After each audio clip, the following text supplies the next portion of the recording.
Humans are drawn to sweetness more than any other flavor. Today, we eat up to half our body weight in sugar every year.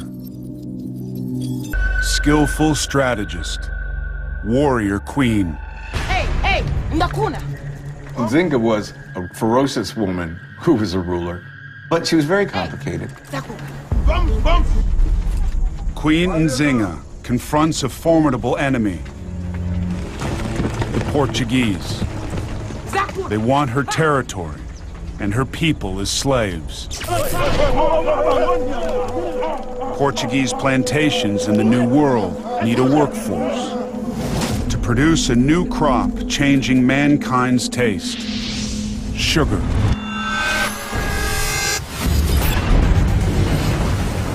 In the Americas and Caribbean, the Spanish and Portuguese lay out vast new plantations of sugarcane. People have always wanted luxurious food that tastes good, and the hunt for luxuries has driven the exploration of the world and the spread of trade networks. Agriculture on a new industrial scale, driving the demand for labor and a new commodity: human beings. A new commodity sweeping the world. Sugar changes the destiny of another continent. Africa.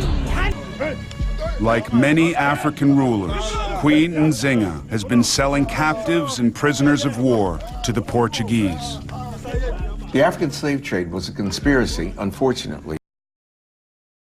In order to purchase slaves from the African elites, goods such as copper and brass, rum, cloth, tobacco and guns were needed. These were secured through the expansion of industrial production, particularly in the English Midlands and Southwest. Modern-day banking and insurance can be traced back to this 18th-century Atlantic economy. The huge number of slaves drove sugar production throughout the Caribbean. The massively profitable sugar business in Barbados, Saint Dominique and Jamaica provided great wealth to the British Empire. Also, the expanding sugar industry led to the explosion of other commodity markets such as rum, molasses, and falernum.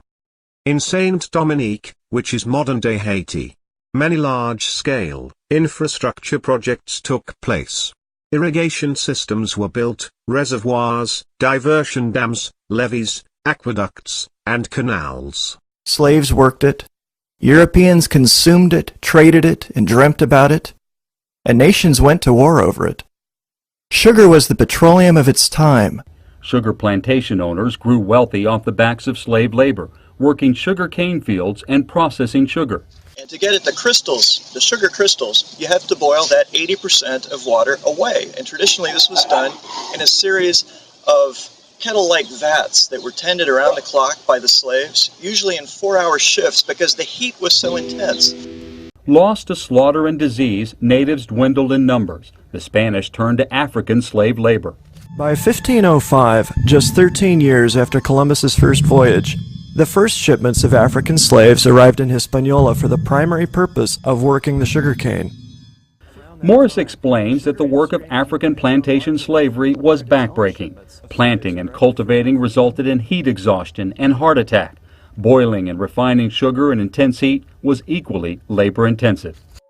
To be used, the blocks had to be cracked with an axe or hammer, then trimmed with pliers into smaller pieces. By 1570, Morris says most of the 270 European families settled in Cuba operated sugar mills, and by the 1600s, uses grew beyond table sugar.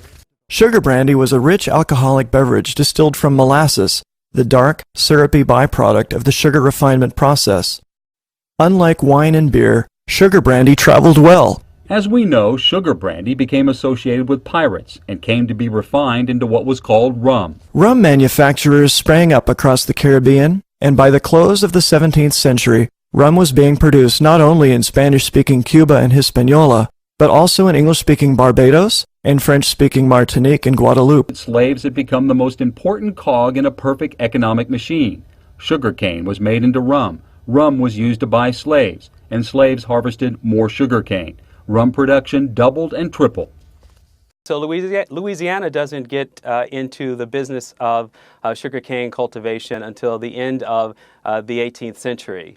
As a result of the attempt to cultivate sugar, it blossomed and bloomed, and by the top of the 19th century, Louisiana was producing about a quarter of the world's cane sugar supply. It was a pretty miraculous turnaround.